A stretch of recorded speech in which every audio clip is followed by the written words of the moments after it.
next segment, we invite a creative visionary whose work has redefined storytelling through sound and cinema.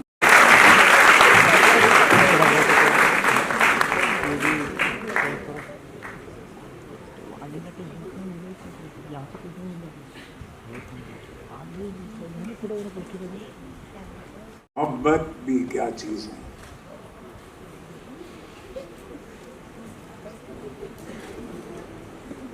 इस दुनिया में मोहब्बत आई क्यों और मोहब्बत गई क्यों, और मोहब्बत कौन लाया, किसने इसको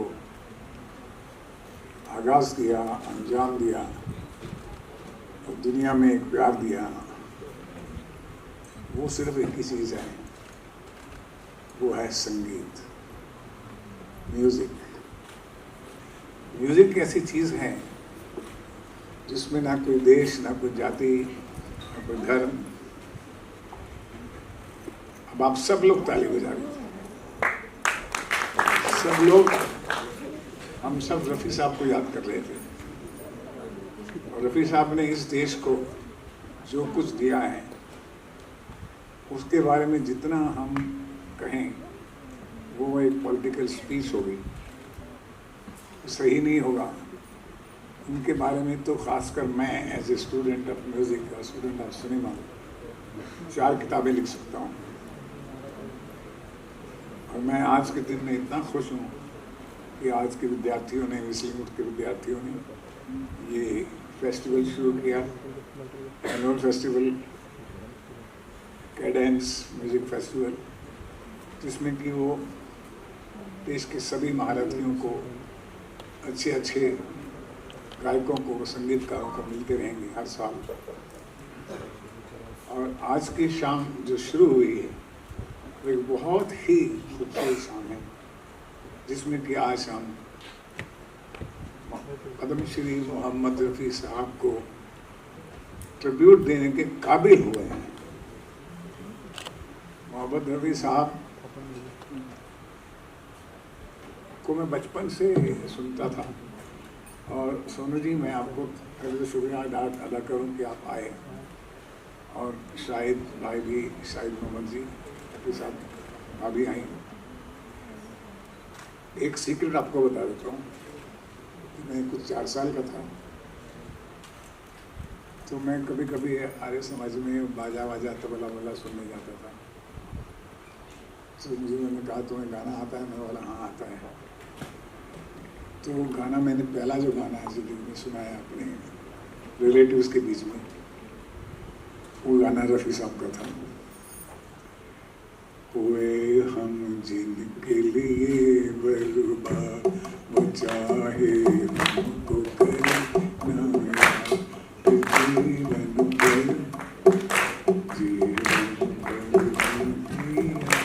उस वक्त मेरी आवाज़ बहुत अच्छी थी,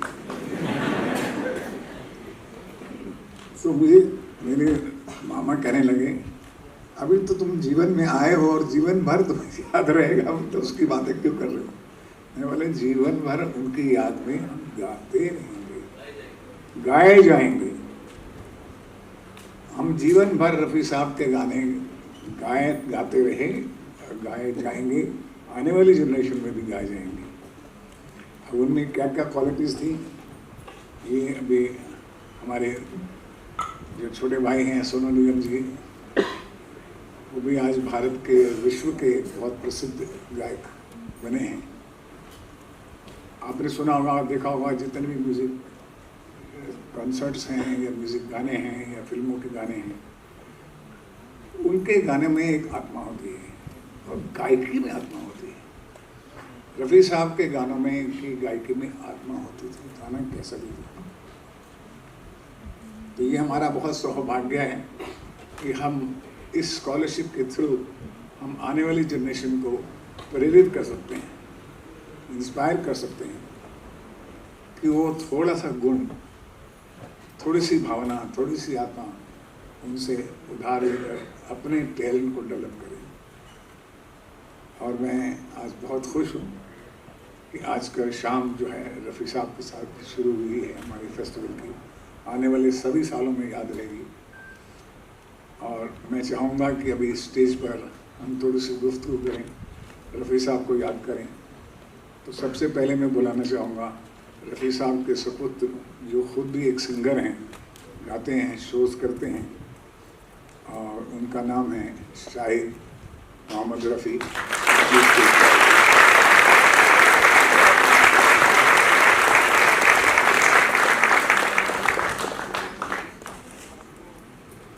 वेलकम सर।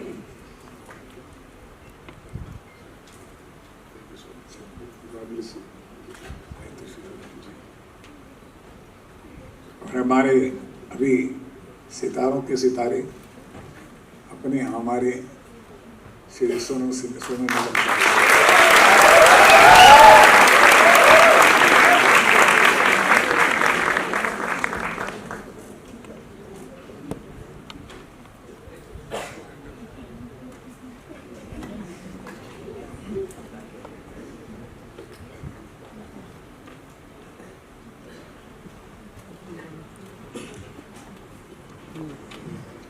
क्योंकि ये म्यूज़िक फेस्टिवल नहीं है, म्यूज़िक फेस्टिवल मतलब कि म्यूज़िक शो नहीं है जिसमें आपको सिर्फ गाने पे गाने पे गाने पे गाने पे गाना हो गया और तालियां बजाई और हम चले गए, वो आप रोज़ देखते हैं। आज हमने जो रियली गायकी को समझते हैं संगीत में, कि संगीत में कैडेंस का मतलब होता है कि natural flow of rhythm, tune to express the words, कि पोइट्री को किस तरह से जस्टिफाई किया है ट्यून बनाने में, और पोइट्री को किस तरह से जस्टिफाई किया है गीत गाने में। आप देख लीजिए, मैंने जो गाया और रफ़ी साहब ने जो गाया या सोनू निगम जो गाएंगे, उसमें ज़मीन आसमान का फ़र्क होगा। क्योंकि ये पुण्य आत्माएं हैं जो हमारे सामने बैठी हैं, तो इनके लिए जोरदार ताली बजा दीजिए। मैं जानता हूँ कि शाहिद भाई थोड़े से नर्वस हैं, शाही हैं, जैसे इनके पिताजी जैसे वो भी बहुत शाही इंसान थे, जहाँ तक मैं जानता था। मेरा लास्ट गाना कर्ज का दर्द दिल दर्द जिगर उन्होंने ही गाया था, और मुझे लगा था कि मेरी ज़िंदगी में संगीत आ गया। वो गाने के बाद मैंने उनसे कहा, लेकिन उनकी जो खासियत, खास बात थी गाने में, ये इस तरह का एक सेशन हमारे गोवा में भी हुआ था फेस्टिवल में। आशीष अलार जी को जोरदार ताली दीजिए।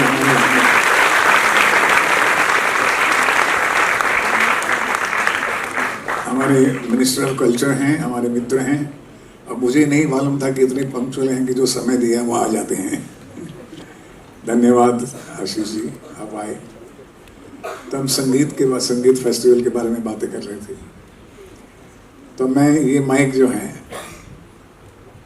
सोनू निगम जी को देना चाहूँगा, क्योंकि जो एक गायक है वो दूसरे गायक से कैसे प्रेरित होता है और क्या स्टडी करते हैं, ऐसे कौन से 6-7 कैरेक्टरिस्टिक थे मोहम्मद रफ़ी साहब में, जिसके लिए कि आप बचपन से उन पर फिदा रहे और आज तक उनकी कमी हम पूरी न कर सके। सोनू निगम जी, आपको। थैंक यू सुभाष जी, शाहिद भाई, जोशी जी, आपको सबको मेरे बहुत बहुत नमस्ते, बहुत नमस्कार। आशीष जी, अजिंक्य भाई, सबको बहुत प्यार मिला। I don't way to start from, सोचा तो नहीं कुछ। अच्छा, first of all I am sorry, मैं लेट हो गया था। आपने कहा म्यूज़िक में, संगीत में लैंग्वेज नहीं होती, अब तो हो रही है लैंग्वेज की प्रॉब्लम। अभी केस हुआ है मुझ पर बेंगलोर में, तो सुबह से उसी में लगा था मैं, फ़ोन पे फ़ोन आ रहे थे मुझे, तो अभी ये सब चल रहा है। That's why I got a little late. Rafi साहब के बारे में मैं कहता ही हूँ बचपन से आज तक, हमेशा। मैं आपके सामने आज यहाँ पर आया हूँ। उम्र में आपसे बड़ा हूँ, इसलिए मैं आपको अपना तजुर्बा बताता हूँ, क्योंकि मैं उस गली से गुज़र चुका हूँ जहाँ से आप आज गुज़र रहे हैं। रफ़ी साहब को समझने के लिए एक तो होता है गाना सुनना और गाने को एंजॉय करना, लेकिन वो कहते हैं ना, गॉड लाइज इन डिटेलिंग। तो जब डिटेलिंग पे जाते हैं, और आप सभी नेचुरली आर्टिस्ट ही हैं सब अपने अपने तरीके से, तभी यहाँ पर हैं, और कोई भी नॉन आर्टिस्ट तो होगा नहीं, तो इसलिए मैं एज एन आर्टिस्ट मैं आपको ये बताना चाहता हूँ कि गॉड लाइज इन डिटेलिंग, और जब डिटेल में जाते हैं ना तो वहाँ गॉड बैठा है, मोहम्मद रफ़ी। तो वो मोहम्मद रफ़ी की जो डिटेलिंग और क्या ये सब चीज़ें, ऑफ कोर्स रियाज और डेडिकेशन तो बहुत ज़रूरी है। एक दैवीय होता है, जैसे लता जी दैवीय शक्ति है ना, दैवीय, कुछ बहुत देवी होती, कुछ साधिकाएँ होती है। आशा भाई साधिका बोलता हूँ मैं कि वो दैवीय भी थी पर साधिका भी थी, पर लता भाई दैवीय, रफ़ी साहब दैवीय। ये भगवान के कुछ यूनिवर्स के कुछ ऐसे उदाहरण बन के आते कि तुम इनसे डायरेक्शन लोगे, तुम दिशा लोगे कैसे करना है, क्योंकि इनके पहले कोई था ही नहीं। बहुत अच्छे अच्छे फनकार के पहले भी रहे हैं क्लासिकल में और फिल्मों में। सैगल साहब तो हम सबके पितामह बोलता हूँ मैं, प्लेबैक सिंगर्स के। पर मैं क्यों बोलता हूँ रफ़ी साहब से पहले रफ़ी साहब जैसा कोई था नहीं, क्योंकि उसके पहले फिल्मी म्यूज़िक तो खैर उस समय स्टार्ट ही हुआ था, लेकिन किसी ने कभी सोचा नहीं था कि गाते हुए अदाकारी की जा सकती है, कि अगर लैंग्वेज भी ना पता हो तो पता हो कि ये बंदा दुखी है यार, या ये आदमी किसी को वू कर रहा है, he is trying to woo someone, he is trying to express his love for someone. Language नहीं आती हमें, या ये आदमी कोई बहुत ही ज़्यादा खुशी में है, पागल हुआ पड़ा है, अगर गाना है वाह वाह वाह वाह इस दीवाने दिल ने क्या जादू चलाया तुमको, तो गा नहीं रहा है वो बंदा, सिर्फ वाह वाह वाह वाह इस दीवाने, लग रहा है आपको कि शशि कपूर अपने उछल कूदते हुए गा रहे होंगे। वो इसलिए गा रहे होंगे क्योंकि जिसने गाया है उसने समा ही ऐसा बना दिया है कि एक्टर के पास में, अभिनेता के पास में कुछ चारा ही नहीं है। You have to match the singer now. ऐसा कैसे हो सकता है कि सिंगर ने मुझसे ज़्यादा एक्टिंग कर दी? तो इसलिए कोई भी अगर अदाकार होगा, रफ़ी साहब की आवाज़ उस एक्टर को प्रेरित करती होगी कि भाई जितना वो अदाकारी कर गए हैं उतना थोड़ा मैं भी तो कर जाऊं। तो चाहे वो शम्मी कपूर जी हों, चाहे वो देवानंद जी भी हों, लोग कहते हैं कि देवानंद जी के लिए किशोर कुमार जी ने काफ़ी गाने गाए हैं, पर रफ़ी साहब ने बहुत ज़्यादा गाने उनके लिए भी गा रखे हैं, बहुत, और एकदम प्यारे प्यारे अच्छे अच्छे गाने गा रखे हैं उनके लिए। दिलीप कुमार साहब हों या ऋषि कपूर जी हों, सबके चेहरे पे एक आवाज़ अगर भव रही है, एक आवाज़ खिल रही है, ये तो करिश्मा ही है। ये तो यूनिवर्सल करिश्मा होता है। ऐसा कैसे हो सकता है कि एक आवाज़ जॉनी वॉकर जी पे भी भव रही है यार, और एक आवाज़ दिलीप कुमार जी पे भी भव रही है, और एक आवाज़ खोया खोया चाँद गाना गा रही है, एक आवाज़ अपनी आज़ादी को हम हरगिज़ भुला सकते नहीं गा रही है, एक ही आवाज़ सुहानी रात ढल चुकी गा रही है, एक ही आवाज़ दर्द दिल गा रही है, एक ही आवाज़ जॉन जॉनी जनार्दन तररम पम पम, एक ही आवाज़ इतने गानों को कैसे कवर अप कर रही है? भजन गा रही है तो लग रहा है कि कोई पंडित गा रहा है, नाद और हमद गा रहे हैं तो लग रहा है पक्का मुसलमान गा रहा है। वो बंदा जब चेत तो बेलिया तन मन दे नल सेवा कर दे जावेगा, लगता है कोई सरदार पंजाबी, कोई मित्र प्यार नो, ये सब शब्द जो हैं इनके लेजेंडरी गाने, तो वो लग रहा है आप को पंजाबी सरदार गा रहा है। तो एक ही आवाज़ इतने सारे पहलुओं को छू के अपनी ओरिजिनलिटी भी रखी हुई है। तो ये तो इसके ऊपर एक भगवान का, यूनिवर्स का हाथ होता है, और हम जब उस लेवल पे पहुंच जाएं कि उस आवाज़ को हम अप्रिशिएट करें और उस देखिए कि इसके पीछे की कहानी क्या है।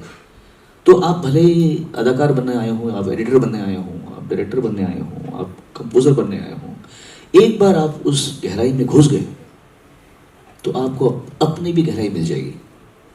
रफ़ी साहब एक वो चीज़ है कि अगर आपने उस गहराई तक पहुंच गए कि ये आदमी कैसे गा रहा होगा, क्या सोचा होगा उस आदमी ने, हुई शाम का ख्याल, कैसे होता है, ख्याल हवा में, हम तो दिमाग में देखते हैं ख्याल ख्याल ख्याल, हुई शाम उनका ख्याल आ गया।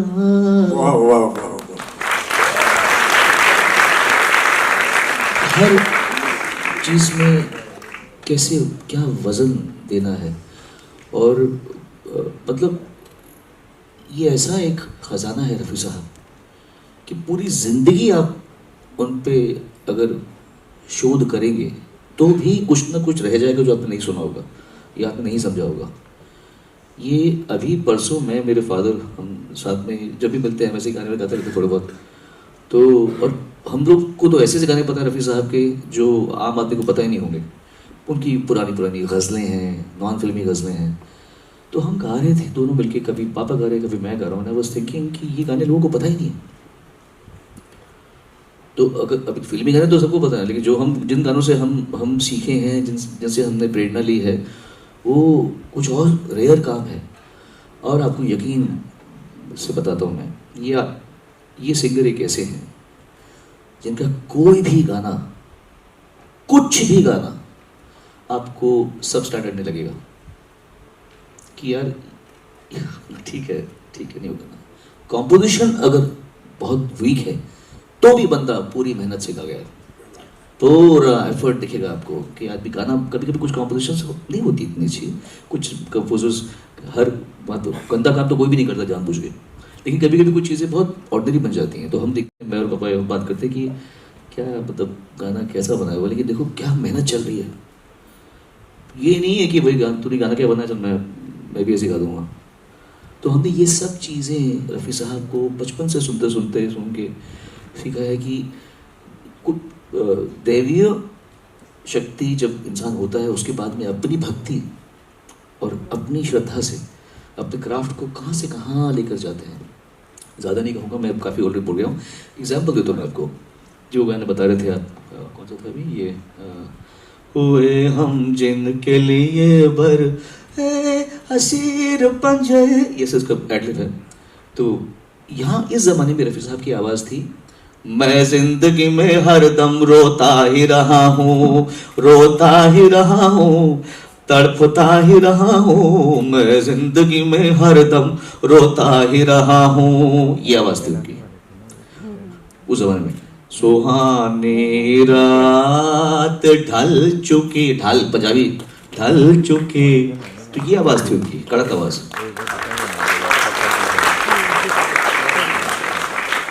फिर जहाँ तक मैंने सुना है कि बंदे ने अपनी आवाज़ पे काम और करना शुरू किया। हर समझदार आर्टिस्ट ये करता है। उन्होंने देखा कि तलत महमूद कैसे गा रहे हैं, ये मुकेश का उस समय अच्छा ज़माना चल रहा था, बहुत अच्छा, तो खूब अच्छे गा रहे थे वो। और भी कंपोजर्स ने उनको, खयाम साहब ने, मैंने सुना, उनको बताया था कि थोड़ा सॉफ्ट आवाज़ में कैसे करें। ये आदमी तो अपनी आवाज़ बदल दी पूरी।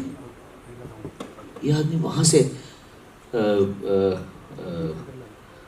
तो गंगा की मौज में जमुना, ये जिंदगी के में, यहाँ से आप गए हसीन रुख पे आज नया नूर है, मेरा दिल मचल गया तो मेरा क्या कसूर है।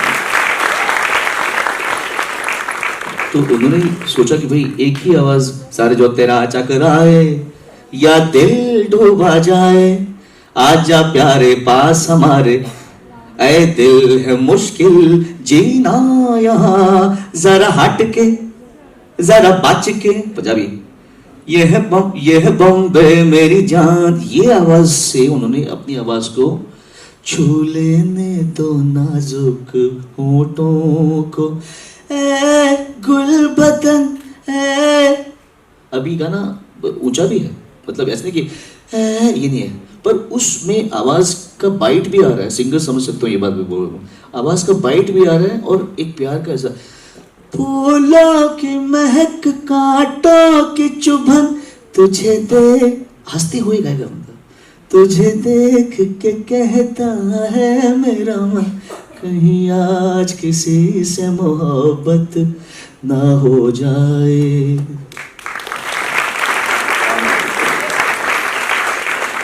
ऐसे कई गाने में I can keep speaking about it, but कहने का मतलब ये है कि रफ़ी साहब इज़ अ यूनिवर्सिटी, और ये एक ताज़ जिंदगी वाली यूनिवर्सिटी है। एक बात मुझे पूछनी है आपसे कि आपने कहा देवी शक्ति थी, देवी देन थी। आर्ट एक ऐसी चीज़ होती है जो ईश्वर से बहुत जुड़ी होती है, आत्मा जुड़ी होती है, लेकिन वो जो गीत लिखे होते थे उस किस लफ्ज़ के ऊपर, कौन से शब्द के ऊपर उन्होंने उसको मोड़ देना है या अपने तरीके से गाना है, वो एक दो गाने अगर हमको आप बताएं तो कि बच्चों को ये पता लगे कि पोइट्री की अहमियत सिंगर के लिए समझना बहुत ज़रूरी है। ये नहीं कि इसने ट्यून बनाई, इसने गाना लिखा और मैंने गा दिया। तो वो उस तरह का अगर एक दो एग्जाम्पल बच्चों को देंगे तो और थोड़ा हमें समझ आएगा। काश मुझे सुबह थोड़ा टाइम मिला होता तो मैं पूरा तैयार हो गया था, सोचता, पर मेरा टाइम सब फ़ोन कॉल में ही अगले साल फिर मिलेंगे। तो एक गाना है जो इनका प्राइवेट गज़ल है, ये आई थिंक प्राइवेट ही है, किसी फिल्म का नहीं है। काश ख्वाबों में ही आ जाओ, बहुत तन्हा हूँ। अभी लिखने वाले लिखा है काश ख्वाबों में ही आ जाओ, बहुत तन्हा हूँ। ट्यून होगी काश ख्वाबों में ही आ जाओ, बहुत तन्हा हूँ, बहुत तन्हा हूँ, ये ट्यून है। तो सिंगर ने इंटरप्रेट क्या किया, काश ख्वाबों में ही आ जाओ, बहुत तन्हा हूँ, बहुत तन्हा हूँ, काश ख्वाबों में भी आ जाओ। बहुत अच्छी। अब जैसे कंपोज़र, हमको भी जब गाने मिलते हैं तो हमारे कंपोज़र की अलग अलग आवाज़ें होती हैं, और जैसे अनु मलिक जी का है, नहीं मैं आपको उससे अच्छा बताऊँगा तो वही बताऊँगा। जैसे आप अनु मलिक जी हैं तो गाना कैसे सिखाते हो ना, सदे से आते हैं हमें तड़पाते, ऐसे सिखाते हैं।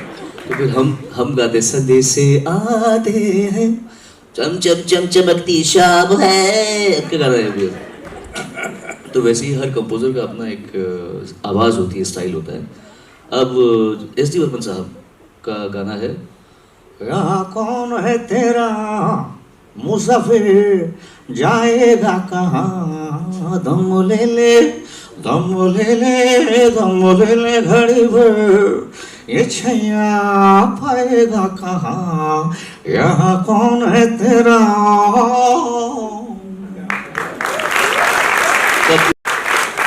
इस आवाज में जो कंपोज कर रहे हैं उनने क्या गाया होगा, तेरे मेरे सपने अब एक रंग है, वो जहाँ भी ले जाए राही हम संग हैं, ओ तेरे मेरे सपने अब एक रंग है, ये गाया होगा ऐसी बदम साहब ने।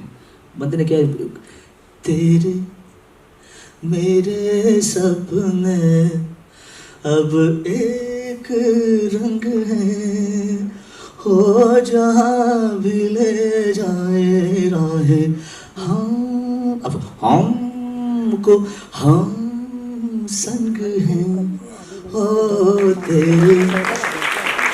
सुपर। गाने को अपना बना लेना, बिल्कुल। कंपोजर से गाना लेना और उसको अपने कपड़े पहना देना, एक अच्छे सिंगर की बहुत पहचान है।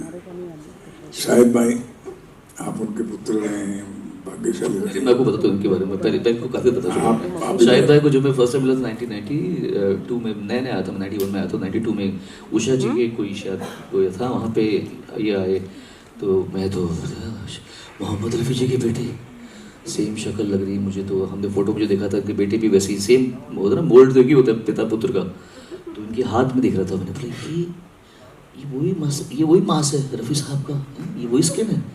मेरा मन किया कि मैं छू लूँ, फिर मुझे याद आ गया कि ऐसे आदमी को नहीं छूना चाहिए कहीं कुछ गलत ना समझिए।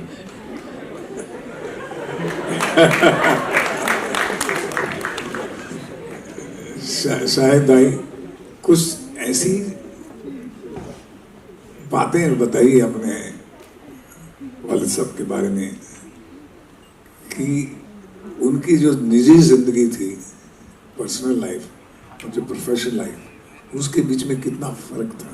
क्योंकि आप घर में रहते हैं तो घर की मुर्गी दाल बराबर ही होती है, वो मुझे हमें जानना है क्योंकि ये साइड तो हमने सुन ली। जी नमस्कार, आदाब।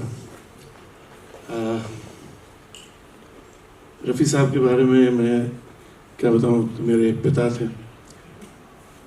लेकिन एक बात मैं बताऊं आपको, सही बता रहा हूं, जो रफ़ी साहब बाहर थे वो ही अंदर थे।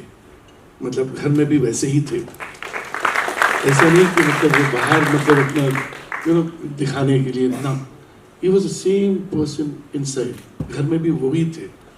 इनफैक्ट अपना जब भी अब्बा बात करते बहुत सॉफ्ट बात करते हैं, बहुत ही सॉफ्ट, घर के अंदर भी। तो जब भी बात करते हम लोग सुनते थे, अब्बा कुछ बोल रहे हैं, हम लोग अब्बा बोलते थे उनको, तो सुनते तो हम लोग को कान लगाना पड़ता। कान लगाते बोले कि अब्बा आपने क्या कहा? तो अब्बा बोलते क्यों बहरे हो गया, सुनाई नहीं देता। This is the way he used to talk. अब इतने आराम से बोलते थे कि मतलब सुनाई नहीं, वो भी उनको नहीं सुनाई देता, तो फिर पूछते थे कि क्या बोले। जा अपनी माँ के पास जाओ, you know, this way he used to act. I mean not act but हम लोग के साथ बहुत soft spoken, very down to earth, very humble, बहुत ही हम्बल इंसान थे वो। और बच्चों में बच्चे बन जाते थे। इनफैक्ट अपना अब्बा कभी सोशलाइजिंग नहीं करते थे।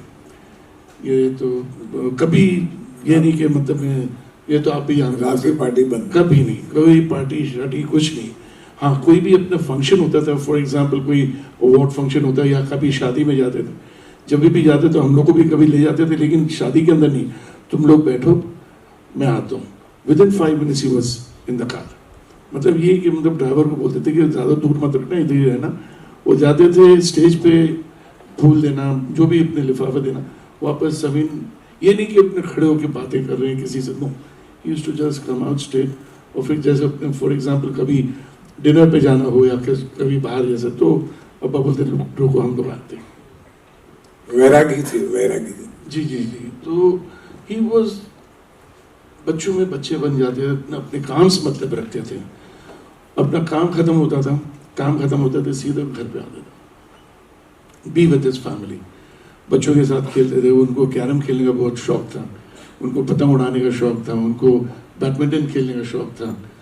तो he used to enjoy with kids, बच्चों के साथ अपना बच्चे हो जाते। इनफैक्ट मैं आपको एक किस्सा सुनाऊँ, हालांकि मैंने पहले भी कहा था ये, कि एक फिल्म थी, हालांकि बहुत गाने ऐसे आए हैं, लेकिन उस वक्त ऐसा था कि एक फिल्म थी अपना जिसमें अमिताभ जी और ऋषि कपूर का गाना था, चल मेरे भाई तेरे हाथ जोड़ता हूँ।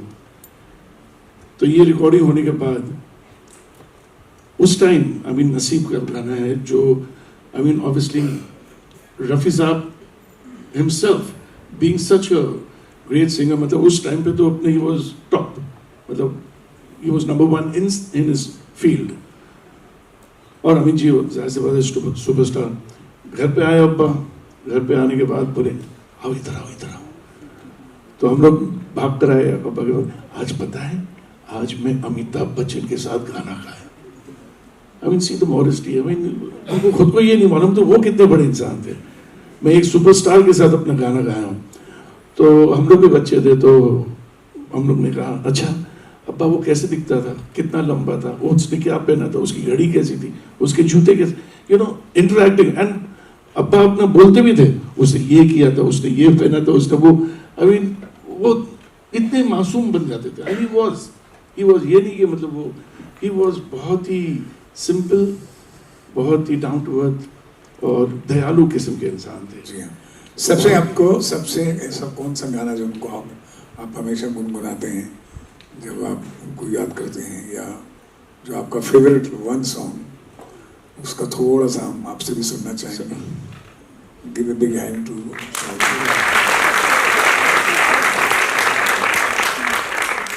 सर ये तो बहुत ही मुश्किल है कहना कि मतलब कि रफ़ी साहब का सबसे अच्छा एक गाना मुश्किल है, बहुत ही मुश्किल है, क्यों इतने हज़ारों गाने गाए हैं, तो एक गाना बताने के लिए कि रफ़ी साहब का ये सबसे बेस्ट है।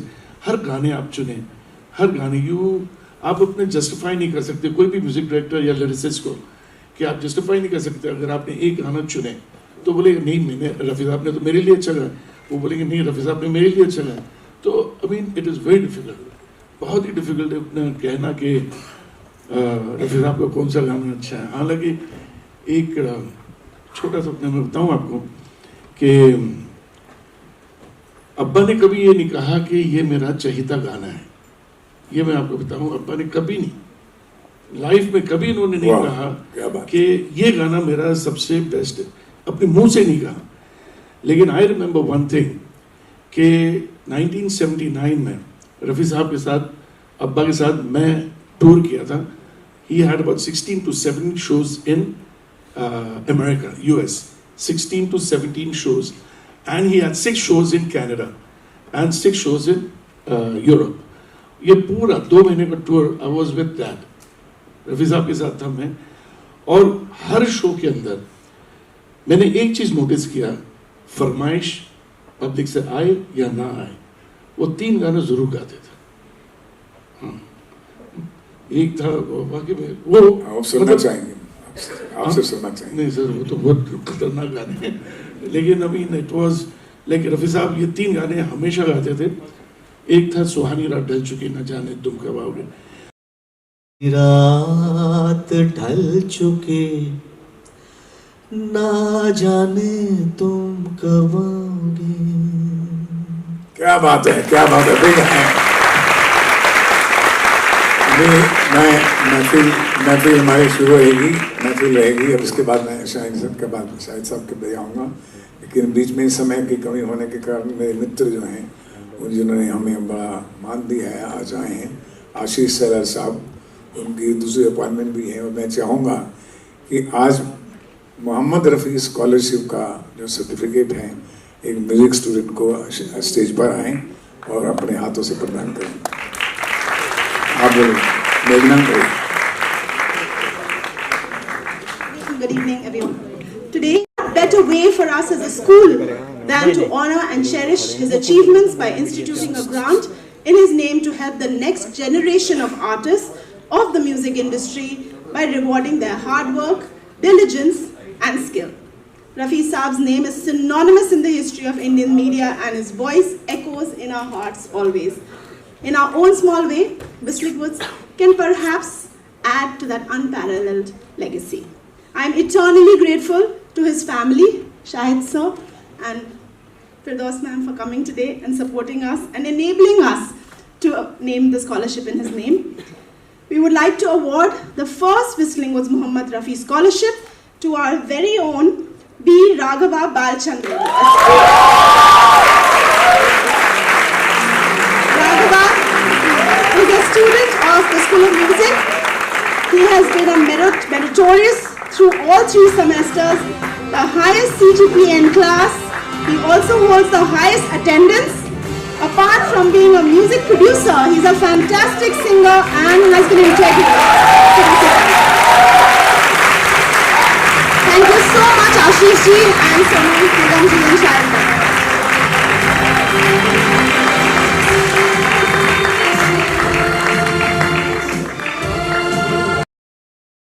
मैंने कहा कि इतनी बड़ी हस्तियां साथ में उनको छोड़ के कहाँ आ जाऊँगा।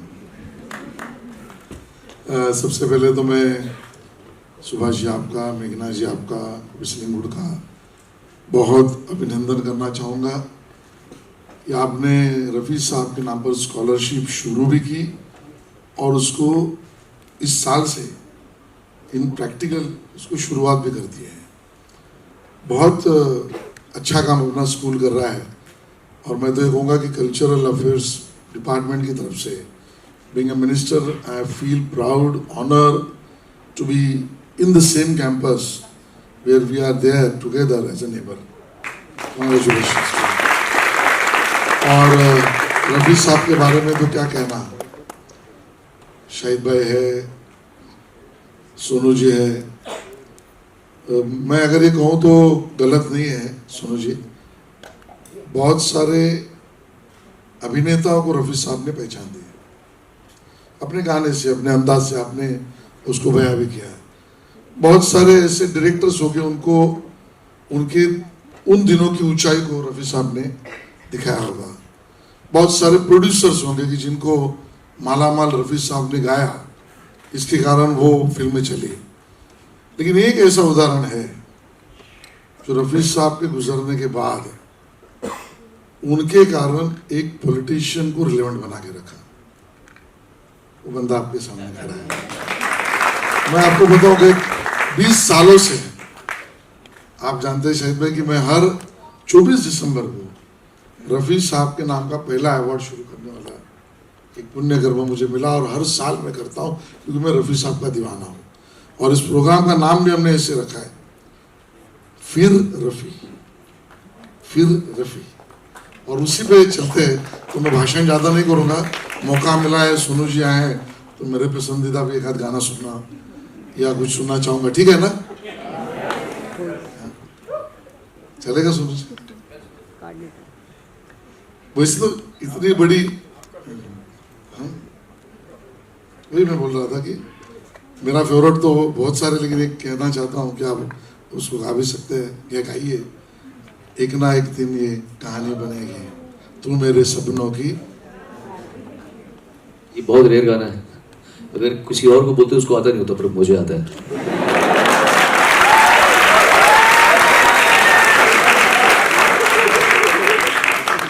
एक ना एक दिन ये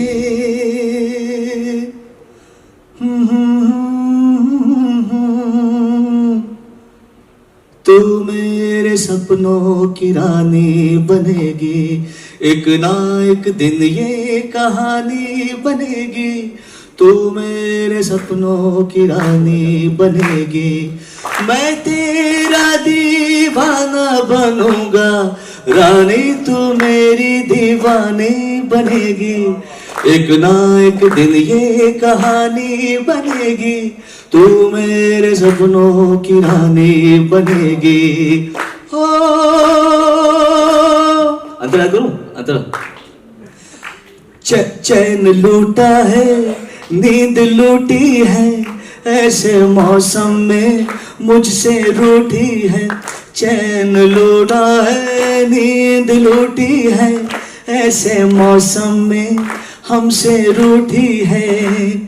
तेरा मेरा नया नया मिलन है, ये मुलाकात पुरानी बनेगी, एक ना एक दिन ये कहा। अगला तरह, ये गुस्सा तू भूल जाएगी, तेरे होठों पे हंसी आएगी, ये आज हो या ये कल हो, ये होगा। हाँ, प्रेम, ये आज हो या ये कल हो, ये होगा। प्रेम की कोई निशानी बनेगी, एक ना एक दिन ये कहानी बनेगी, तू मेरे सपनों की रानी बनेगी। कौन तरह कोई बात नहीं होगी।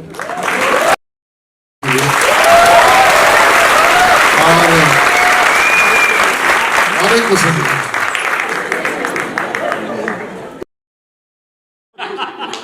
आज हमें बहुत कुछ ठीक करना, कर लो।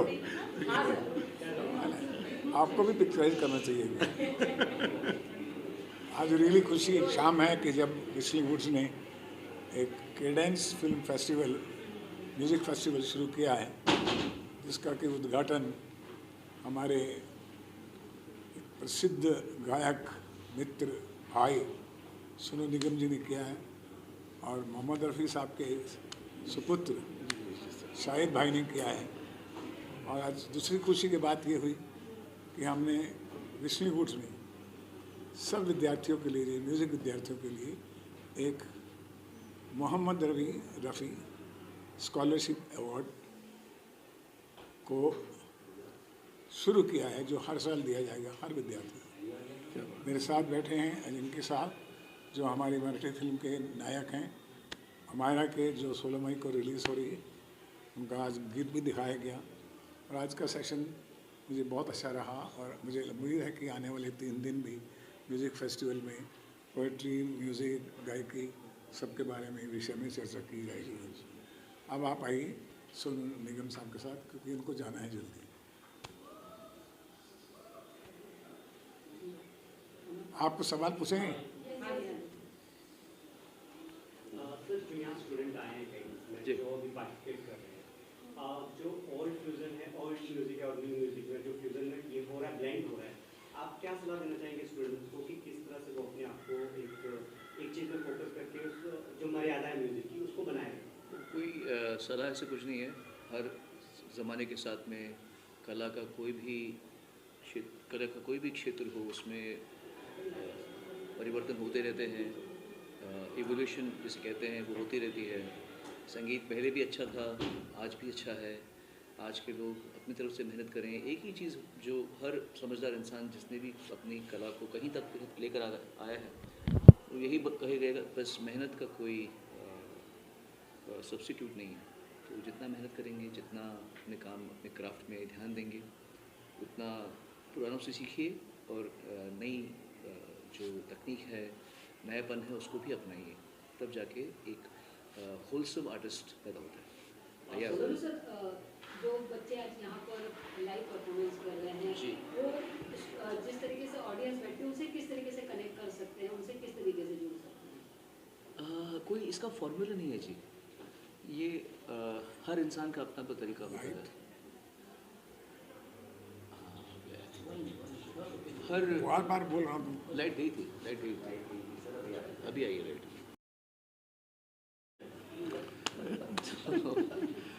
तो हर इंसान का अपना तरीका होता है।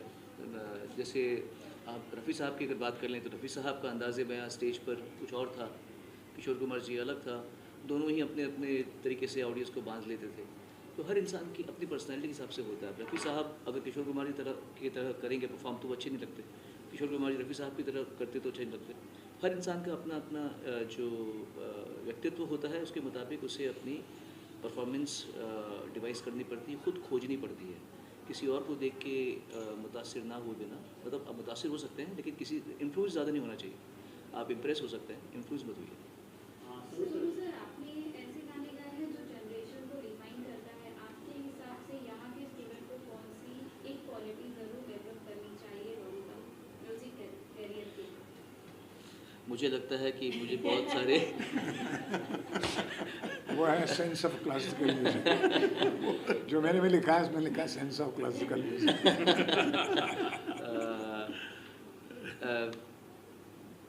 अपनी एक्चुअली क्या क्या क्वेश्चन था, मुझे समझ नहीं आया। आपका क्वेश्चन क्या है? फिर से पढ़ो, फिर से पढ़ो, फिर से पढ़ो। सर, आपने ऐसे गाने गाए हैं जो जनरेशन को डिफाइन करता है। आपके हिसाब से यहाँ के स्टूडेंट को कौन सी क्वालिटी ज़रूर डेवलप करनी चाहिए लॉन्ग म्यूजिक कैरियर के लिए? सुनने की, सुनो, बहुत कुछ सुनो और जज नहीं करो। काफ़ी लोग अपना समय व्यर्थ करते हैं जज करने में। लता मंगेशकर बेटर है या आशा भोसले बेटर है, मोहम्मद हाँ। अच्छा, पहले मेरे पास आ जाओ।